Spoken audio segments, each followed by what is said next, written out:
નમસ્કાર. જો તમે ગુજરાતના શિક્ષણ ક્ષેત્રે કારકિર્દી બનાવવા માંગો છો તો તમારા માટે એક જબરદસ્ત તક આવી છે. આજે આપણે ગુજરાત મદદનીશ કેળવણી નિરીક્ષક, જેને આપણે AMISCIT 2025 તરીકે ઓળખીએ છીએ, એની જે સત્તાવાર જાહેરાત બહાર પડી છે ને, એને એકદમ સરળ ભાષામાં સમજીશું. તો ચાલો આ પરીક્ષાની બધી જ વિગતો જાણી લઈએ. તો જુઓ, ગુજરાત રાજ્ય પરીક્ષા બોર્ડે પ્રાથમિક શિક્ષણ ક્ષેત્રમાં એક ખૂબ જ મહત્વપૂર્ણ પદ માટે ભરતીની જાહેરાત કરી છે.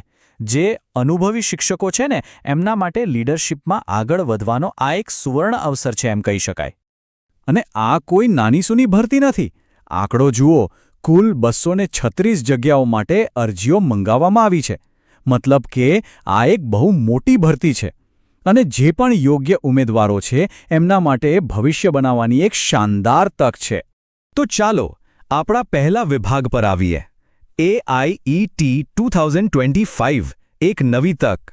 અહીં આપણે સમજીશું કે આ મદદનીશ કેળવણી નિરીક્ષક એટલે કે ક્લાસ 3ની ભૂમિકા ખરેખર છે શું. આ માત્ર એક નોકરી નથી, પણ શિક્ષણ ક્ષેત્રે નેતૃત્વ કરવાની એક મોટી તક છે. તો આ પદ પર રહીને કરવાનું શું હોય છે? આ કોઈ એક જ કામ નથી. આની સાથે ઘણી બધી જવાબદારીઓ જોડાયેલી છે. જેમ કે પ્રાથમિક શાળાઓ પર દેખરેખ રાખવી, સરકારની શિક્ષણ નીતિઓનો બરાબર અમલ કરાવવો, શિક્ષકોના વિકાસમાં મદદ કરવી અને સૌથી અગત્યનું, શિક્ષણની ગુણવત્તા જળવાઈ રહે એ જોવું. આ બધી જ મહત્વની જવાબદારીઓ સંભાળવાની હોય છે. ચાલો હવે બીજા વિભાગ તરફ જઈએ. અહીંયા આપણે સૌથી મહત્વના સવાલનો જવાબ મેળવીશું. દરેકના મનમાં જે પહેલો પ્રશ્ન આવે છે કે શું હું આના માટે એપ્લાય કરી શકું છું? તો ચાલો તમારી યોગ્યતાના માપદંડો ચકાસી લઈએ. સૌથી પહેલા અને સૌથી જરૂરી છે શૈક્ષણિક લાયકાત. ઉમેદવાર પાસે આર્ટ્સ, સાયન્સ કે કોમર્સમાં ગ્રેજ્યુએશનની ડિગ્રી તો હોવી જ જોઈએ, પણ એની સાથે સાથે 2 વર્ષનો PTC કોર્સ અથવા તો ડિપ્લોમા કે પછી 4 વર્ષની બેચલર ઇન એલિમેન્ટરી એજ્યુકેશનની ડિગ્રી હોવી ફરજિયાત છે. આ બંને વસ્તુઓ જરૂરી છે. ડિગ્રીની સાથે સાથે અનુભવ પણ ખૂબ જ જરૂરી છે. સરકારી, પંચાયત, ગ્રાન્ટેડ કે પછી પ્રાઇવેટ સ્કૂલમાં ભણાવવાનો, નિરીક્ષણનો કે પછી વહીવટી કામનો, આ બધામાંથી કોઈ પણ કામનો ઓછામાં ઓછો 5 વર્ષનો અનુભવ હોવો જ જોઈએ. અને ત્રીજી શરત છે ઉંમર. ઉમેદવારની ઉંમર 42 વર્ષથી વધારે ન હોવી જોઈએ. હા, સરકારી નિયમ પ્રમાણે અમુક અનામત કેટેગરીના ઉમેદવારોને ઉંમરમાં છૂટછાટ મળી શકે છે, પણ એની ચોક્કસ વિગતો માટે સત્તાવાર જાહેરાત જોવી જરૂરી છે.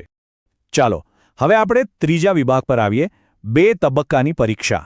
અહીંયા આપણે આ પરીક્ષાનું જે માળખું છે એટલે કે પ્રિલિમ્સ અને મેન્સ એને બરાબર સમજી લઈશું. જુઓ, અહીંયા તમે બંને પરીક્ષા વચ્ચેનો તફાવત સ્પષ્ટ રીતે જોઈ શકો છો. પહેલી પ્રિલિમિનરી પરીક્ષા એ ફક્ત એક સ્ક્રીનિંગ ટેસ્ટ છે. એમાં 200 માર્ક્સના MCQ પ્રશ્નો હશે અને 120 મિનિટ મળશે. જ્યારે બીજી મુખ્ય પરીક્ષા એ ફાઇનલ સિલેક્શન માટે છે. એમાં વર્ણનાત્મક અને MCQ બંને પ્રકારના પ્રશ્નો હશે. એ પણ 200 માર્ક્સની હશે અને એના માટે તમને 4 કલાકનો સમય મળશે. અહીંયા એક વાત ખાસ સમજવા જેવી છે.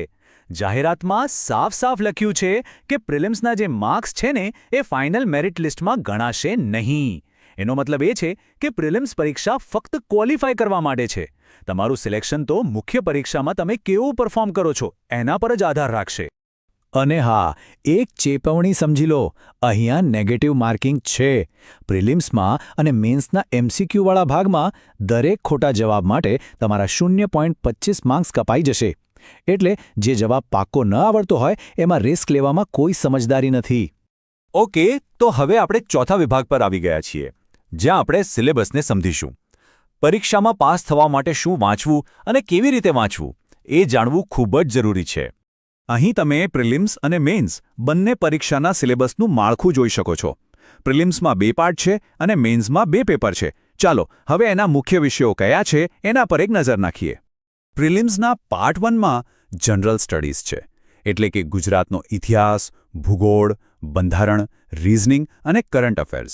જ્યારે પાર્ટ 2માં શિક્ષણને લગતા વિષયો છે, જેમ કે RTE એક્ટ 2009, નવી શિક્ષણ નીતિ 2020 અને શૈક્ષણિક મનોવિજ્ઞાન. આના પર ખાસ ફોકસ કરવાનું રહેશે. હવે મેન્સ પરીક્ષાની વાત કરીએ. એનું પેપર 1 વર્ણનાત્મક હશે, જેમાં ગુજરાતી અને અંગ્રેજી ભાષા, સામાજિક વિજ્ઞાન, ગણિત અને પર્યાવરણ જેવા વિષયો હશે. જ્યારે પેપર 2 પાછું MCQ આધારિત હશે, જેમાં શિક્ષણશાસ્ત્ર, ઓફિસની કાર્યપ્રણાલી અને સેવા નિયમો જેવા વિષયોમાંથી પ્રશ્નો પૂછવામાં આવશે. અને હવે આપણે આવી ગયા છીએ આપણા અંતિમ અને સૌથી પ્રેક્ટિકલ વિભાગ પર, એટલે કે એપ્લિકેશન કેવી રીતે કરવી. ચાલો સ્ટેપ બાય સ્ટેપ સમજીએ કે આ પરીક્ષા માટે ફોર્મ કેવી રીતે ભરવાનું છે. આ તારીખોને તમારા કેલેન્ડરમાં અત્યારે જ માર્ક કરી લો, ખૂબ જ અગત્યની છે.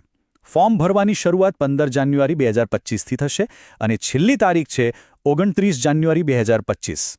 બહુ ઓછો સમય છે, એટલે છેલ્લી ઘડીની રાહ બિલકુલ ન જોતા. હવે અરજી ફીની વાત કરીએ. જનરલ કેટેગરી માટે ફી છે ₹350 વત્તા GST, જ્યારે SC, ST, SEBC, PH અને EWS કેટેગરીના ઉમેદવારો માટે આ ફી ₹250 વત્તા GST રહેશે. ઓનલાઈન ફોર્મ ભરવાની પ્રોસેસ એકદમ સરળ છે. સૌથી પહેલાં ઓફિશિયલ વેબસાઇટ www.sedexam.org પર જાઓ. ત્યાં AITA પરીક્ષા માટે એપ્લાય ઓનલાઈન પર ક્લિક કરો. તમારી બધી વિગતો ભરો, ફોટો અને સહી અપલોડ કરો, ઓનલાઈન ફી ભરો અને છેલ્લે તમારી એપ્લિકેશનને કન્ફર્મ કરીને સેવ કરી લો. બસ આટલું જ કરવાનું છે. તો ફોર્મ તો ભરાઈ ગયું. હવે આગળ શું? જો તમે આ પરીક્ષા માટે ખરેખર ગંભીર છો, તો અરજી કર્યા પછી તરત જ પ્રિલિમ્સના સિલેબસ પ્રમાણે તૈયારી શરૂ કરી દો. અને હા, એડમિટ કાર્ડ અને બીજી કોઈ પણ અપડેટ માટે નિયમિત રીતે ઓફિશિયલ વેબસાઇટ જોતા રહેજો. એક છેલ્લી પણ સૌથી મહત્વની વાત યાદ રાખજો. આખી ભરતી પ્રક્રિયા દરમિયાન કોઈપણ સાચી અને સત્તાવાર માહિતી માટેનો એકમાત્ર ભરોસાપાત્ર સ્ત્રોત છે ઓફિશિયલ વેબસાઇટ www.sebexam.org. બીજે ક્યાંયથી મળેલી માહિતી પર વિશ્વાસ કરતા પહેલા અહીંયા ચોક્કસ ચેક કરી લેજો. અને અંતે આ એક સરસ વિચાર સાથે આપણે વાત પૂરી કરીએ. ભવિષ્ય એમનું જ બને છે જેઓ એના માટે આજે તૈયારી કરે છે. આશા છે કે આ માહિતી તમને તમારી તૈયારીમાં મદદરૂપ થશે. All the best.